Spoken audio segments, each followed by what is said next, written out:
Bonjour à tout le monde. Désormais en France, il faudra dans chaque établissement accueillant des personnes handicapées, établissement médico-social si vous préférez, un référent laïcité.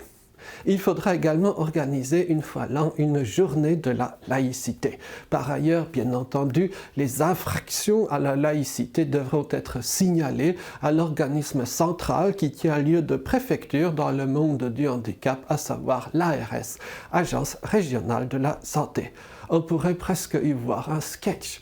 Comment lutter contre, je cite, le séparatisme islamique dans les établissements accueillant des personnes handicapées. J'ai hâte d'entendre comment est-ce que l'on expliquera les subtilités des différentes théories de la laïcité à des personnes qui pour beaucoup ignorent le nom du président de la République. J'allais dire les bienheureux, je les jalouse, je les envie. Mais malheureusement, il ne s'agit pas d'un sketch.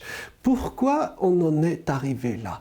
Pourquoi donc on considère le secteur du handicap comme le terrain d'expérimentation, le bac à sable, si vous préférez, de n'importe quelle politique publique?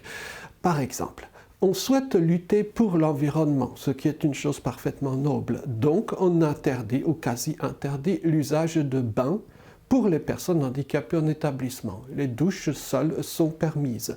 Par contre, les personnes valides ou même les professionnels valides de ces mêmes établissements pourront, le soir venu, faire usage de leurs bains particuliers à volonté.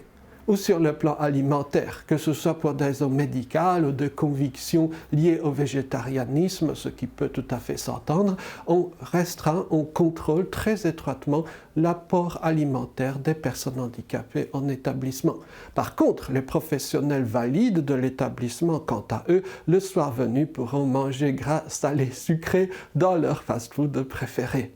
Sur le plan de la laïcité, la question qui nous préoccupe aujourd'hui, comme on n'a pas réussi à mettre en place une loi qui concerne toute la société, une loi fonctionnelle de lutte, pour reprendre le terme officiel, contre le séparatisme islamique, donc on a imposé des référents laïcité dans les endroits où c'était le plus facile à créer, à savoir donc dans les établissements accueillant des personnes handicapées. Mais revenons au fait, avec l'accumulation délirante de normes, de réglementations, d'obligations administratives dans le secteur du handicap, ne fera-t-on pas fuir encore les quelques personnes, les quelques professionnels qui y restent?